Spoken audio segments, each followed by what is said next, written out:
नमस्कार साथियों, स्वागत है आप सभी का हमारे खुराना क्लासेस यूट्यूब चैनल पर। सभी साथियों के लिए आपको जो ज्योग्राफी पढ़ाई जा रही है राजस्थान की नई ज्योग्राफी, इसको लेकर के हम अब बात करेंगे पूर्वी मैदानी भाग की। तो इससे पहले की जो क्लासें हैं साथियों, उसकी आपको मैंने प्लेलिस्ट बना दी है। इन नोट्सों को आप लोग बना लीजिएगा और इसका जो ई बुक है, ठीक है ना, इसका जो ई बुक है मैं आपको हमारे खुराना क्लासेस एप्लीकेशन पर डाल रहा हूँ। आप वहाँ से इन कंटेंट को तैयार कर सकते हो। अगर आप लोग इन नोट्स को कम्प्लीटली अपने होम डिलीवरी करवाना चाहते हैं तो करवा सकते हैं, आपको एप्लीकेशन पर भी उसकी सुविधा दी गई है। ठीक है साथियों, तो चलिएगा, पूरा का पूरा कंप्लीट राजस्थान ज्योग्राफी बना करके मैंने कंप्लीट कर दिया है आपके लिए और आप लोग तसल्ली के साथ पढ़ेंगे इसको। और आज के इस टॉपिक में हम बात करेंगे हमारे जो भौतिक प्रदेश चल रहे हैं उनमें पूर्वी मैदानी प्रदेश आएगा। तीसरे नंबर का ये प्रदेश है। पहले क्लास में हमने बात की थी शुष्क मरुस्थलीय प्रदेश की, दूसरे पार्ट में हमने बात की थी अरावली प्रदेश की, और आज ये हमारी तीसरा पार्ट है भौतिक प्रदेशों को लेकर के पूर्वी मैदानी प्रदेश। चलिए चर्चा करेंगे पूरी विस्तार के साथ में, एक भी क्वेश्चन आपका बाहर नहीं जाएगा। और देखिएगा यूट्यूब पे हालांकि बहुत सारी वीडियोस हैं, लेकिन लेटेस्ट ज्योग्राफी को लेकर के अभी तक इतना सटीक कंटेंट आपको प्रोवाइड नहीं करवाया गया है। तो रीट के लिए आप लोग तैयार रहिए, रीट हो चाहे आपकी BSTC हो, ठीक है ना, सबके लिए आपको ये बहुत ही शानदार नोट्स हैं, आप लोग तैयार कर लो। बात करें हम यहाँ पर पूर्वी मैदानी भाग की, पूर्वी मैदानी जो प्रदेश है वो टैथिस सागर का अवशेष है। याद रखेंगे क्वेश्चन, टैथिस सागर का अवशेष है ये। यह नदियों के द्वारा लाकर बिछाई गई उपजाऊ मिट्टी से बना हुआ है। एक बार चैनल को सब्सक्राइब कर लो साथियों, सब्सक्राइब किए बिना मत रहिएगा, क्योंकि अब आपको ज्योग्राफी इसी तरीके से मिलेगी और हिस्ट्री भी मिलेगी, कल्चर भी आपको मिलेगी, और रीट के लिए और सब्जेक्ट भी आपको पढ़ाई जाएंगी। निःशुल्क बैच है, आपको कोई चार्ज नहीं दे रहा है इसका। यह प्रदेश राज्य के लगभग 23% भाग पर फैला हुआ है, जिसमें 39% जनसंख्या निवास करती है। दोनों ही पॉइंटों को याद रखेंगे आप लोग। अगर पूछा जाए कि जनसंख्या कितनी निवास करती है तो 39%, और अगर पूछा जाए कितने प्रतिशत भूभाग पर फैला हुआ है ये, तो 23% भूभाग पर फैला हुआ है हमारा ये प्रदेश पूर्वी मैदानी भाग। अगर आपसे पूछा जाए कि इसके जिलों का विस्तार कौन कौन से जिलों में आते हैं, ये इसमें के अंदर कौन कौन से जिले आएंगे, तो यह प्रदेश जो है सवाई माधोपुर, करौली, धौलपुर, भरतपुर, डीग, अलवर, खैरतल, तिजारा, कोटपुतली, बहरोड, जयपुर, जयपुर ग्रामीण, दूदू, दौसा, टोंक, अजमेर, भीलवाड़ा, शाहपुरा, डूंगरपुर, बांसवाड़ा और प्रतापगढ़, इन जिलों में ये इसका विस्तार है। ठीक है, इन जिलों में ये फैला हुआ है।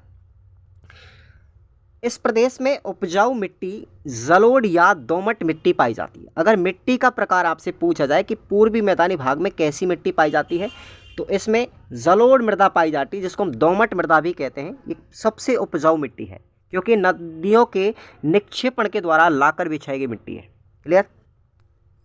इस प्रदेश के अंतर्गत ज़्यादातर कुओं व नलकूपों से सिंचाई की जाती है। इस प्रदेश के पूर्वी भाग को मालपुरा करौली का मैदान व दक्षिणी भाग को मेवाड़ का मैदान कहते हैं। इस क्वेश्चन को आप लोग टिक लगा लीजिए यहाँ पर, ठीक है, ये रीट में पूछा गया है। ठीक है, पूर्वी जो भाग है इसका, उसको हम मालपुरा करौली का मैदान कहेंगे, और दक्षिणी जो भाग है उसको हम मेवाड़ का मैदान कहेंगे। क्लियर। पूर्वी मैदानी प्रदेश को भी 4 भागों में डिवाइड किया गया है। 4 भाग। आपको यहाँ पर एक एक पार्ट की विस्तार से चर्चा हम करेंगे, तो पूरा वीडियो को लास्ट तक देखना है, आसानी से तसल्ली के साथ, और समझ में भी आएगा। 4 भागों में बांटा गया है इसको। पहला जो भाग है वो है गंगा, बाणगंगा बेसिन, दूसरा है बनास बेसिन, तीसरा है चंबल बेसिन, और चौथा है माही बेसिन। अब हम प्रत्येक भाग की बात करेंगे। यहाँ पर सबसे पहले हम बात कर लेते हैं बाणगंगा बेसिन क्षेत्र की। इसका विस्तार अगर पूछा जाए साथियों, तो ये कोटपुतली, बहरोड, जयपुर ग्रामीण, दौसा, डीग व भरतपुर जिलों में फैला हुआ है। किसका? जो बाणगंगा नदी है, ये हमारी कोटपुतली, बहरोड, जयपुर ग्रामीण, दौसा, डीग व भरतपुर जिलों से होकर के गुजरती है। मतलब इन क्षेत्रों के अंदर, इन जिलों के अंतर्गत गंगा बेसिन क्षेत्र जो है, बाणगंगा का क्षेत्र है, वो आता है। बाणगंगा नदी का उद्गम आपको याद रखना बैराठ की पहाड़ियों से होता है, और बैराठ वर्तमान में कोटपुतली, बहरोड जिले के अंतर्गत आता है। आपको हम जब प्राचीन सभ्यताएं पढ़ाएंगे तो बैराठ सभ्यता के बारे में चर्चा की जाएगी वहाँ पर। तो बैराठ पहले जयपुर के अंतर्गत आता। ध्यान रखना, बैराठ जो है वो विराटनगर भी इसको कहा जाता है, विराटनगर, ठीक है ना। ये विराटनगर वर्तमान में, यानी वैराट जो शब्द है ये वर्तमान में कोटपुतली बहरोड ज़िले में आता है। ये आप लोग अपने माइंड में फिक्स कर लीजिए। इस क्षेत्र में उपजाऊ मिट्टी मिलती है, अतः यह प्रदेश का एक उपजाऊ भाग है। कौन सा? बाणगंगा मैदान। सेकंड आता है हमारा बनास बेसिन, यानी बनास नदी का जो क्षेत्र है उसकी बात करेंगे। इसका विस्तार बनास व इसकी सहायक नदियों के भाव क्षेत्र में आने वाले जिलों में है। और इनमें जिले कौन कौन से आते हैं? राजसमंद, उदयपुर, चित्तौड़गढ़, शाहपुरा, केकड़ी, टोंक एवं सवाई माधोपुर। ये ज़िले हमारे बनास बेसिन क्षेत्र के अंतर्गत आते हैं। अब इस बनास बेसिन क्षेत्र में क्या क्या चीज़ें पाई जाती है? देखो, एक तो है पीड मांड का मैदान, ये कई बार एग्जाम में पूछा गया है। पीड मांड का मैदान किस जिले में है? देवगढ़ राजसमंद जिले में है। देवगढ़ तहसील है और राजसमंद जिला है। तो ये बनास नदी के द्वारा बनाया गया मैदान है। बहुत बार एग्जाम में पूछा गया है कि पीड मांड का जो मैदान है किस जिले में है? राजसमंद के अंदर, देवगढ़ तहसील में। किस नदी के द्वारा बनाया गया है? बनास नदी के द्वारा। सेकंड है मेवाड़ का मैदान, बनास बेसिन के दक्षिण में स्थित। ध्यान रखना, बनास बेसिन के दक्षिण में स्थित है ये मेवाड़ का मैदान, जो किन जिलों में है इसका विस्तार? चित्तौड़गढ़, भीलवाड़ा और शाहपुरा जिला। ये 3 जिले आपको याद रखने, जिसको मेवाड़ का मैदान कहते हैं। प्रश्न बाहर नहीं जाएगा, ध्यान रखना आप लोग। मालपुरा करौली का मैदान, तो मालपुरा करौली का जो मैदान है साथियों वो बनास बेसिन के उत्तर पूर्व में स्थित है और इसमें 4 जिले आते हैं, टोंक, सवाई माधोपुर, करौली एवं गंगापुर सिटी। ठीक है भाई, तो आपको ये याद रखने, तीनों चारों पॉइंट आपको याद रखने, पीडमांट, मेवाड़, मालपुरा, ठीक है ना, ये आपको याद रखना है। बनास नदी का उद्गम स्थल आपसे पूछा जाए तो खमनोर की पहाड़ियाँ, राजसमंद जिले से इसका उद्गम होता है। बनास बेसिन क्षेत्र को A.M. हेरोन ने तृतीय पेनी प्लेन कहा है। इंपॉर्टेंट लाइन है, आप लोग नोट कीजिएगा इसको साथियों। एक बार क्लास को लाइक कर दीजिए सभी विद्यार्थी। और अब हम बात करेंगे, बहुत ही ज़्यादा मतलब शानदार शानदार चीज़ें आपको निकल के आएंगी कि A.M. हेरोन ने जो बनास बेसिन क्षेत्र है उसको तृतीय पेनी प्लेन के नाम से बताया है। इसको तृतीय पेनी प्लेन कहा जाता है बनास बेसिन क्षेत्र को। किसके अनुसार? A.M. हेरोन के अनुसार। मालखेराड़ जो क्षेत्र है साथियों, ये जहाजपुर से लेकर के मालपुरा के मध्य का क्षेत्र है। ये जहाजपुर भीलवाड़ा जिले के अंदर आएगा और मालपुरा हमारा टोंक के अंतर्गत आता है। तो आपको ध्यान रखना है मालखेराड़, ठीक है ना, ये जहाजपुर से लेकर के मालपुरा के बीच का जो क्षेत्र है वो मालखेराड़ कहलाता है। तीसरा हमारा क्षेत्र आता है इसी के अंतर्गत, चंबल बेसिन क्षेत्र। चंबल नदी सबसे बड़ी नदी है, ध्यान रखना आप लोग। राजस्थान की अगर बात करें तो 12मासी नदी है ये, और इसके बारे में हम अगली क्लास में हम बात करेंगे। जस्ट हमारे जो 9वें नंबर की क्लास आएगी इसके बाद तुरंत ही नदियाँ पढ़ाएंगे हम आपको। चंबल नदी का जो विस्तार क्षेत्र है साथियों वो हमारा कोटा, बूंदी, सवाई माधोपुर, करौली और धौलपुर, ये ज़िले आते हैं हमारे चंबल बेसिन क्षेत्र के अंतर्गत। चंबल नदी का जो उद्गम है वो हमारा जानापाप की पहाड़ियों से होता है और जानापाप की पहाड़ियाँ मध्य प्रदेश राज्य के अंतर्गत आती हैं। ध्यान रखेंगे आप लोग, चंबल नदी का उद्गम, इतनी आपको टेंशन लेनी नहीं है बिल्कुल ही। और आपको जो नदियाँ पढ़ाई जाएंगी वहाँ पर भी सब चीज़ों को बिल्कुल पूरा विस्तार से समझाया जाएगा। तो चंबल बेसिन जो क्षेत्र है साथियों, इसमें चंबल नदी का उद्गम आपसे पूछा जाए तो जानापाप की पहाड़ियों से होता है, मध्य प्रदेश राज्य से। चंबल नदी के द्वारा ज़्यादातर बीहड़ भूमि बनाई जाती है, ठीक है ना, बीहड़ क्षेत्र पाए जाते हैं और इस बीहड़ क्षेत्र को हम डांग क्षेत्र भी कहते हैं, यह आपको याद रखना है। और बीहड़ का अगर स्थानीय नाम आपसे पूछा जाए तो खादर कहलाता है। क्या कहलाएगा? खादर। बीहड़, ठीक है ना, इसको हम स्थानीय भाषा में खादर कहते हैं। चंबल नदी अवनली का अपर्दन का काम करती है, जिससे क्या बनते हैं? बीहड़ बनते हैं, डांग प्रदेश बनता है। ये क्वेश्चन इंपॉर्टेंट है, बहुत बार पूछा गया है। अवनली का अपर्दन का कार्य करने वाली नदी कौन सी है? चंबल है। ये अभी हाल ही में रीट में पूछा गया है 2023 के अंदर। यह डांग क्षेत्र सवाई माधोपुर व करौली में फैला हुआ है, जो डाकुओं की शरण स्थली भी कही जाती है। डाकू सबसे ज़्यादा कहाँ मिलते हैं? हमारे करौली धौलपुर के अंदर मिलते हैं, ठीक है ना, ज़्यादातर। तो डांग प्रदेश जो है सवाई माधोपुर, करौली, धौलपुर इन क्षेत्रों में विस्तार है। तो ज़्यादातर डाकू जो है इन्हीं क्षेत्रों में रहते हैं। आपसे पूछा जाए कि डांग की रानी किस जिले को कहा जाता है, तो करौली को कहा जाता है, और डांग का राजा कहा जाता है धौलपुर को। ये दोनों पॉइंट याद रखना, सिंपल है। डांग की रानी करौली है और डांग का राजा धौलपुर है। अब देखिए आप लोग खादर और बागर में अंतर समझिए आप लोग, ठीक है। देखेंगे खादर क्या है, नवीन जलोढ़ जो बीहड़ भूमि है, नवीन जलोढ़ बीहड़ भूमि खादर कहलाती है, और प्राचीनतम जलोढ़ बीहड़ भूमि है वो बागर कहलाती है। दोनों पॉइंट याद रखना आप लोग। अब इसमें दोस्तों राज्य सरकार के द्वारा, केंद्र सरकार के द्वारा कुछ कार्यक्रम भी चलाए गए, बीहड़ क्षेत्र कार्यक्रम। देखिए एक चलाया गया था कंदरा युक्त भूमि को कम करने के लिए, 1989 में केंद्र सरकार के द्वारा कंदरा विकास कार्यक्रम चलाया गया। ध्यान रखेंगे आप लोग इसको, कंदरा विकास कार्यक्रम कब चलाया गया, 1989 में चलाया गया, ठीक है, कंदरा युक्त भूमि को कम करने के लिए केंद्र सरकार के द्वारा।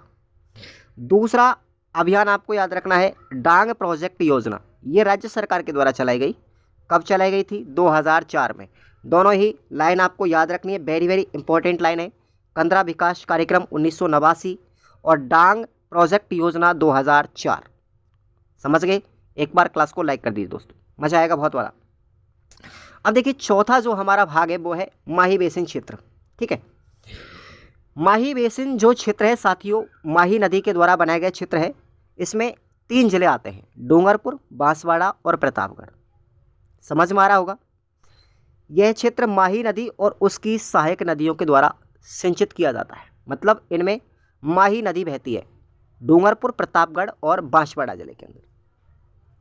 अब माही नदी के द्वारा जो कुछ क्षेत्र बनाए जाते हैं साथियों, उनको अलग अलग नामों से जाना जाता है, और उनमें कौन कौन से जिले आते हैं, जैसे काठल, बहुत बार एग्जाम में पूछा गया है। काठल साथियों माही नदी का तटवर्ती मैदान है, ठीक है ना, उसे हम काठल कहेंगे, और ये प्रतापगढ़ जिले में है। काठल का जो मैदान है, यानी काठल जो है माही नदी का तटवर्ती मैदान है, और ये प्रतापगढ़ जिले में स्थित है, याद रखना आप लोग। छप्पन का मैदान भी माही नदी के द्वारा बनाया जाता है, और ये बांसवाड़ा व प्रतापगढ़ के मध्य में 56 गांवों की उपजाऊ भूमि है। अंडरस्टैंड। और आपसे पूछा जाए कि भाई 56 की पहाड़ियाँ ये कहाँ पर है, बालोतरा के अंदर है। दोनों में कन्फ्यूजन नहीं होना चाहिए। 56 का मैदान पूछा जाए तो ये माही नदी के द्वारा बांसवाड़ा प्रतापगढ़ के मध्य में है, 56 गांवों की उपजाऊ भूमि। और 56 की पहाड़ियाँ अगर पूछा जाए तो साथियों बालोतरा ज़िले के अंदर है, ठीक है। अब देखिए 56 बेसिन पूछा जाए तो बांसवाड़ा के अंदर है। समझ में आ गया। एक एक लाइन को बारीकी से समझने की कोशिश कीजिएगा, क्योंकि एग्जामिनर प्रश्न बनाता है तो थोड़ा गहराई से उतर के बनाता है, तो वहीं पर आपको गहराई से पढ़ना है। इस क्षेत्र में लाल लोमी मिट्टी पाई जाती है। मिट्टी अगर पूछी जाए तो लाल लोमी मिट्टी पाई जाती है, ध्यान रखना आप लोग, अपने दक्षिणी राजस्थान में पाई जाती है लाल लोमी मिट्टी। और बागड़ किसे कहते हैं, बागड़ क्षेत्र देखिएगा आप लोग, डूंगरपुर में बांसवाड़ा के मध्य में छोटी छोटी जो पहाड़ियाँ हैं उनको हम बांगड़ कहते हैं। क्या कहेंगे, बांगड़। मेवल डूंगरपुर में बांसवाड़ा के मध्य का क्षेत्र है, वो क्या कहलाता है, मेवल कहलाता है। तो अब तक की जो कहानी हमने पढ़ी थी पूर्वी मैदानी भाग को लेकर के पढ़ी थी, और चौथा हमारा प्रदेश आता है दक्षिणी पूर्वी पठारी प्रदेश, और इसी को दूसरे नाम से भी जाना जाता है हाड़ौती का प्रदेश भी इसको कहते हैं। क्लास को सभी विद्यार्थी एक बार जोर शोर के साथ में लाइक करेंगे, कमेंट करके बताएंगे कि आपकी आज की क्लास में आपको कितना आनंद आया। चलिए रेगुलर पढ़ेंगे तो आनंद आएगा, ठीक है ना। यह गोंडवाना लैंड का अवशेष है, ध्यान रखना। हाड़ौती का जो प्रदेश है वो किसका है, गोंडवाना लैंड का प्रदेश है। और पूर्वी मैदानी भाग पूछा जाए तो टेथिस सागर का अवशेष है। इसमें कोटा संभाग आता है पूरा।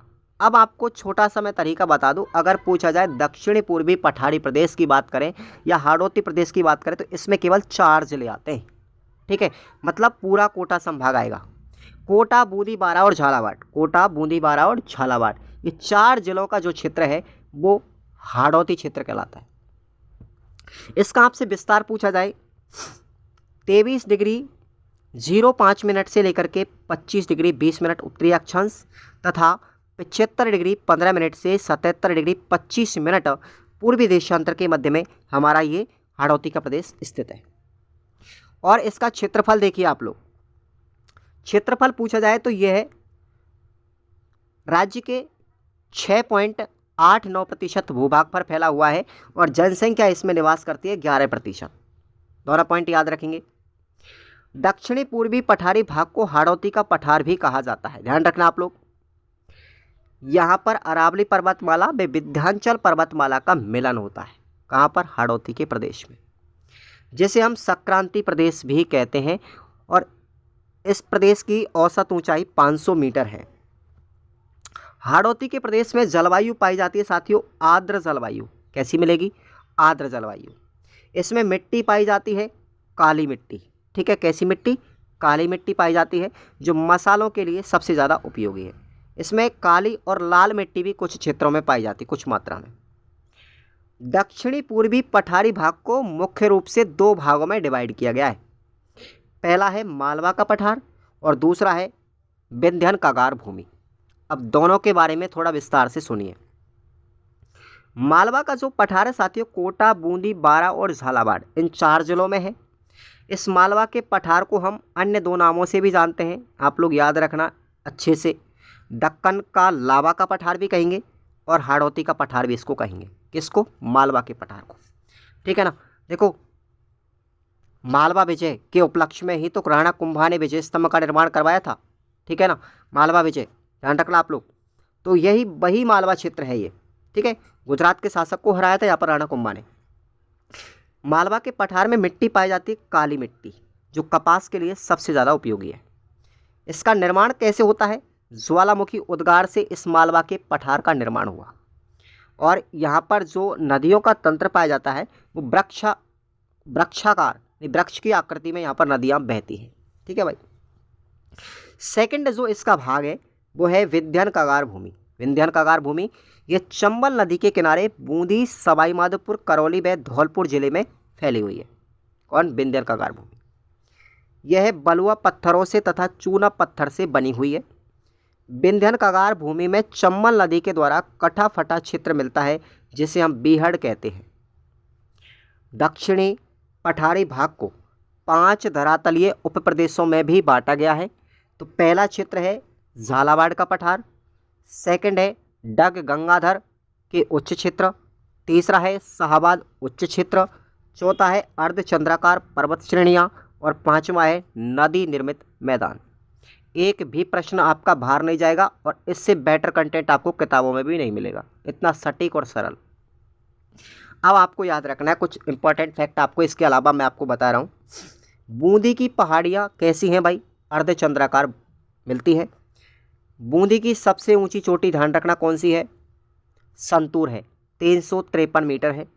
अगर आपसे बूंदी के दर्रे पूछे जाए, देखो मैंने दर्रों को ऑलरेडी अरावली प्रदेश में पढ़ा दिया है, ठीक है ना। तो इसमें जैतबास का दर्रा, रामगढ़ दर्रा और लाखेड़ी दर्रा, ये 3 दर्रे बूंदी जिले के अंतर्गत आते हैं, ठीक है ना। तो मैंने दर्रों के लिए अलग से आपको इससे पहले वाली क्लास बताई अरावली वाली, ठीक है, ध्यान रखना आप लोग। आडावल का पठार कहाँ पर है? बूंदी जिले में है। गांधार उच्च भूमि झालावाड़ जिले में है। रामगढ़ की पहाड़ियाँ कोटा, बूंदी और बारा, इन 3 जिलों में फैली हुई हैं। घोड़े की नाल की आकृति की पहाड़ियाँ ये कहाँ पर है? रामगढ़ बूंदी के अंतर्गत है। तो ये हमारा अब तक का राजस्थान के भौतिक प्रदेशों को लेकर के मैंने आपको 4 क्लास बताई हैं साथियों। आप चारों ही क्लासों को प्लेलिस्ट में जाकर के देखेंगे और अपना सिलेबस को तैयार करेंगे। अगली हम क्लास में बात करेंगे राजस्थान की नदियों की, तो आप लोग तैयार रहेंगे 8 बजे, ठीक है ना भाई। और हमारे टेलीग्राम को ज्वाइन कर लो, वीडियो के डिस्क्रिप्शन बॉक्स में आपको लिंक दिया गया है, ठीक है। निःशुल्क कोर्स है, कोई दिक्कत वाली बात नहीं, आराम से मस्ती के साथ पढ़िएगा और अपना मनोबल बढ़ाइएगा। धन्यवाद।